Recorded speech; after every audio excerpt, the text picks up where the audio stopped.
Hello everyone and welcome to another episode of Classic Gamer 74.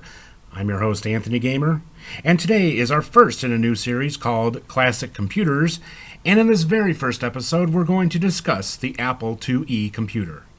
For many of you that watch this channel, the Apple IIe computer was probably the very first computer that you ever had any contact with. And like myself, you probably experienced this computer at school, as at this point in time, not many private citizens were able to afford personal computers. To put that into perspective for you, back in January 1983, the main unit of the Apple IIe computer cost $1,395. Even by today's standards, that's a little high, as most desktops and even laptops don't run that high. However, you still haven't figured in inflation. With inflation, that runs roughly about $3,581. Because of the fact that not many people were able to buy this computer, most people came into contact with it usually either in the workplace or in education. In the mid-'80s, Apple Computers themselves donated Apple IIe computers to schools all over the country.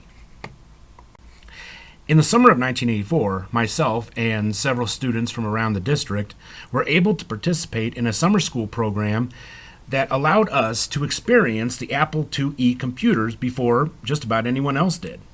We were able to preview some really cool programs, learn the basics of basic language, and preview some really cool educational games, some of which I will be discussing today. Probably the first program that any person who ever turned on an Apple IIe had to use was this one called Apple IIe Presents. Or rather, Apple Presents Apple IIe. This program will show you all the ins and outs of the computer, explain some terminology to you, and show you how to do various things on the computer. It's a really cool program that will run for roughly about an hour or so, give or take, and it will actually help you to learn a whole lot about this computer. Interestingly enough, a lot of the stuff that I had kind of forgotten, I relearned the other day when I completed this program. I hadn't used the computer in so long, but still, it was almost like relearning something you forgot. Not everything's like a bicycle, you know.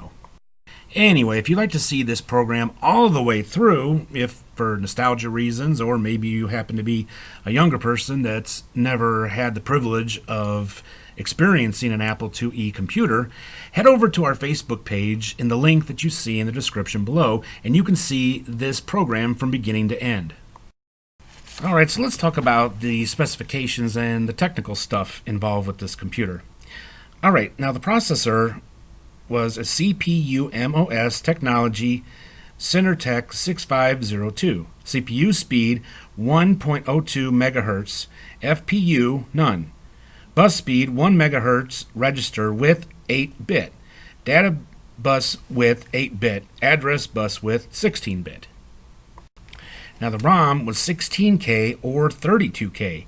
Onboard RAM 64K bytes. Maximum RAM 128K with extended 80 columns card. Platinum Edition, released in 1985, was shipped with 128K byte as standard, and RAM slots expansion via the first slot.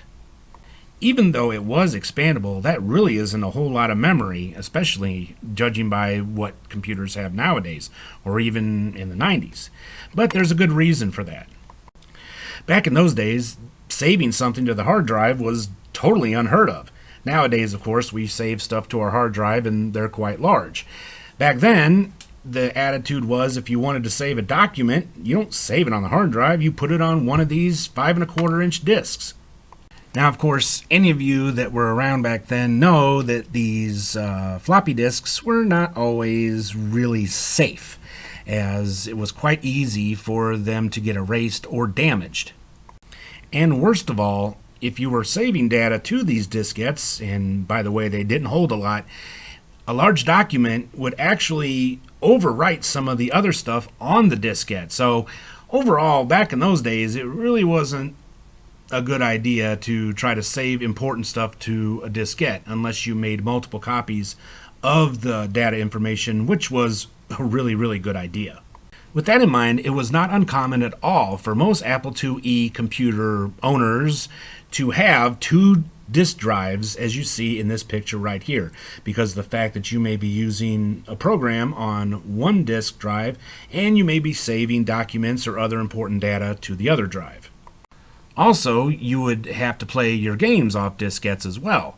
Now, back in these days, some games were relatively small as to where they would only take one diskette, or sometimes you could even put multiple games on a single diskette.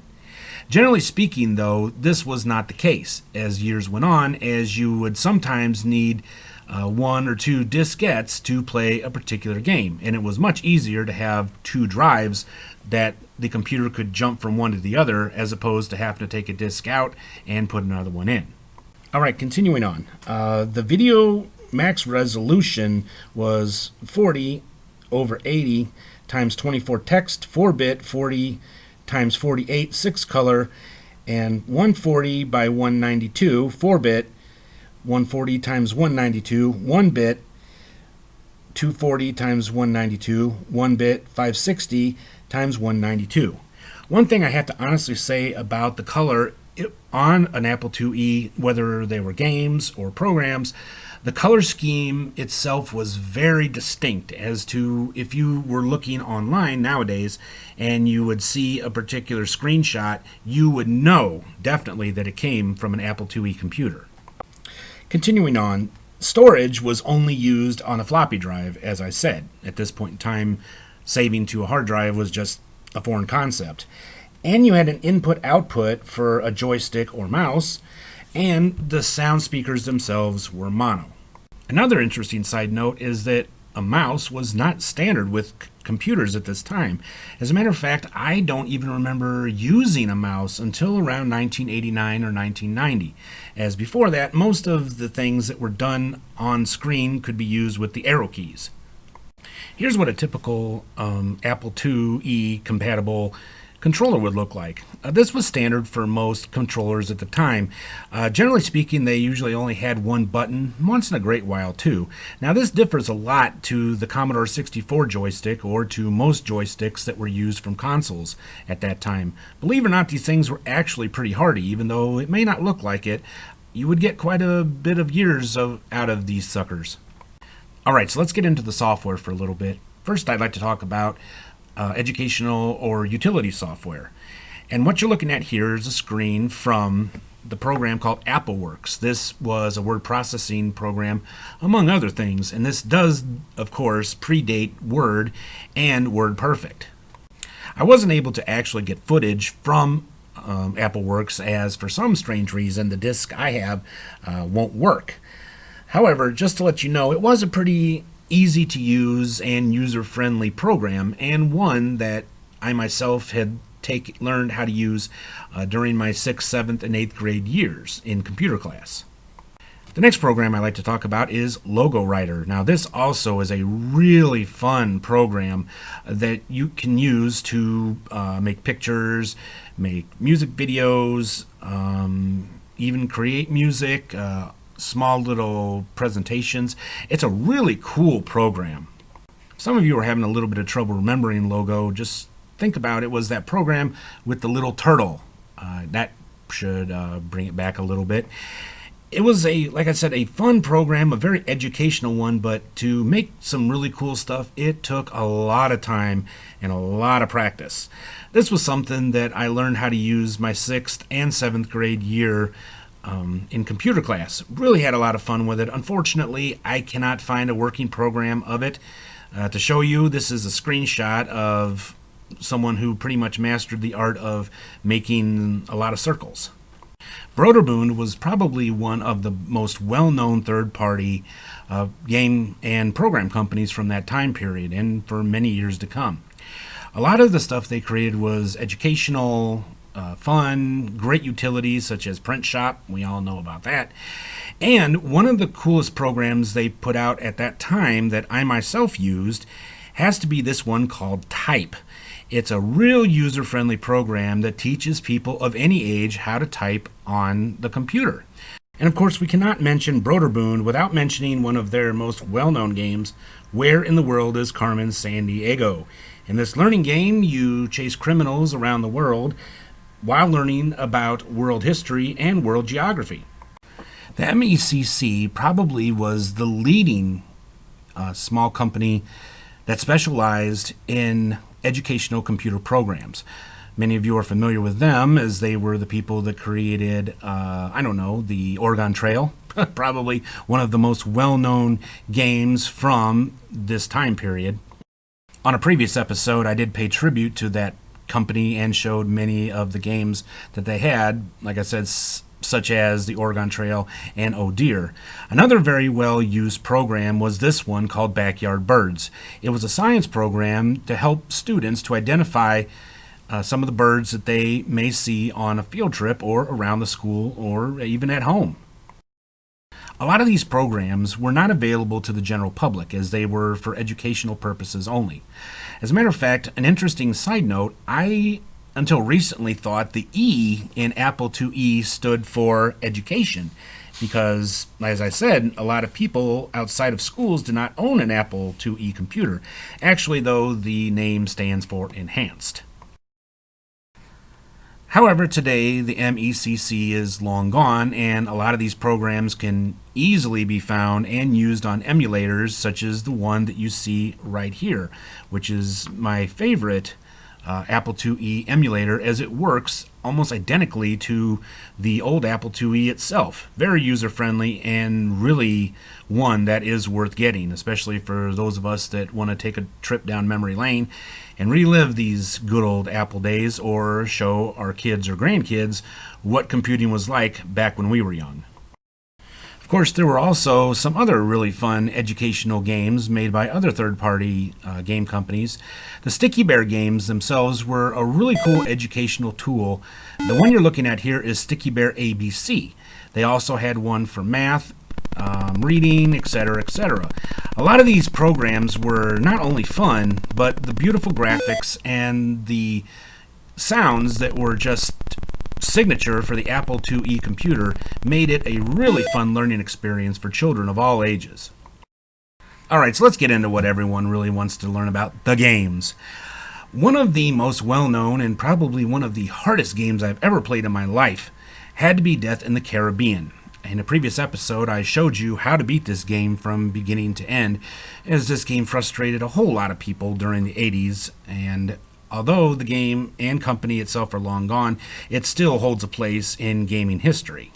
The video game crash of 83 and 84 pretty much wiped out the consoles that produced many great video games. However, the computer companies themselves were pretty much unaffected by this, as computer sales continued to climb as the years went by, which made a lot of sense because parents were more than likely to purchase something like a computer that was an educational tool rather than a video game console. And that's not to say there weren't some great video games for the Apple IIe computer, as several arcade games and other console games were ported to this computer. As a matter of fact, the legendary game Choplifter was actually the first game in history to be a computer game before it was an arcade game. And of course, it was made for the Apple IIe computer. Alright, so let's get into more of the cool games. Probably one of the most well-known early computer games in history has to be Lemonade Stand. This game actually came on a multi-game disc that came with some of the Apple IIe computers.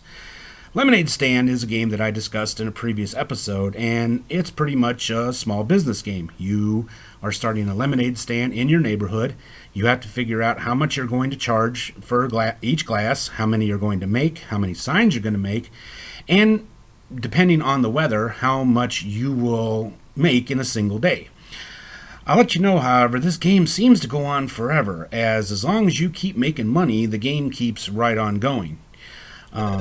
Really a fun game. I would have to say this is a good educational game for students to try if you're teaching like a business class or even a younger child so they can learn the value of a dollar. As I said, I discussed it in a previous episode, so I'm not going to really talk too much about it, but if you'd like to see this game played all the way through, I'm going to upload the video of this entire game that I played before I got tired of it and shut it off to my Facebook page. So feel free to check it out. Another game that just seems to scream Apple IIe computer game has to be this one, Karateka, that was put out originally by Brodeur Boon. This was an example of another game that, although it made it onto consoles later on, it started off as a computer game. In this one, you take on the role of this karate guy. You're trying to rescue your princess from an evil guy named Akuma who lives up in the mountains. You go through and just kick the crap out of a bunch of guys and try to rescue the princess. Pretty fun game for its time. Honestly, a lot of people that play this game get stuck with the gate. But overall, I would have to say this is probably one of the most memorable games from this computer. If you go around the internet and you look up people's top 10 Apple IIe games, for some reason, actually for a good reason I should say, this game, Swashbuckler, usually tends to be number one, if not in the top 5. In this particular game, you take on the role of this Errol Flynn or Douglas Fairbanks type character, and you're going around fighting these endless pirates in the bottom of this pirate ship. Pretty fun game, actually, and it's kind of cool when you get hit them with the pig sticker. But for its time, this was definitely a game that a lot of people would get in computer club and would play it for the whole time period that was allowed. And our final game for today is Thexter from Sierra Online, based on a Japanese game. I recently learned that a good friend of mine from middle school and high school passed away, and this was his all-time favorite game. Actually, he was better at this game than I think just about everybody I knew. Really enjoyed the game a lot. Did a whole lot better than I could. I really was not good at this game like most people. It's very difficult. In this game, you take on the role of this mech called Thexter, and you are going into this computer mainframe and trying to destroy these viruses and these computers that somehow manage to get into this big computer mainframe. A really fun game. Like some of the games on the Apple II and other computer games, this was never ported out to any game consoles. It was pretty much a computer exclusive, and most people that owned it played it on the Apple IIe computer or perhaps even the Commodore 64. I remember going to my friend Jason's house and playing this game and getting frustrated because I could never make it off the first level. As a matter of fact, almost 30 years later, I still can't do it. So if any of you have been able to get pretty far in this game or even beat it, which I don't think is actually humanly possible, let me know about it in the comments section below. The Apple IIe computer would be Apple's longest running computer system, as it was released in January 1983 and was discontinued in November 1993. Although in most people's opinion it is greatly overshadowed by the PC, the Apple IIe is probably one of the single most important computers in computer history, as many people that would go on to be successful game programmers and utility programmers more than likely got their start with this simple computer. Well, that brings us to the end of another episode of Classic Gamer 74. I really hope you all enjoyed it. If you did, give me a great big thumbs up. Subscribe if you haven't already, and don't forget to click that little bell icon at the bottom so you'll be notified when I upload new episodes, and don't forget to share with your friends and family. Our next episode will be the last video in our series about the Atari 5200, as this will be part 4 of the Atari 5200 prototypes, so you will not want to miss that. Well, until next time, on behalf of everyone here at Classic Gamer 74, this has been Anthony Gamer, wishing you all a good week. Be safe, be strong, be healthy, and above all, please be good to each other. Life is too short for hatred. All right, I will see you all in the next episode. Talk to you then. Bye.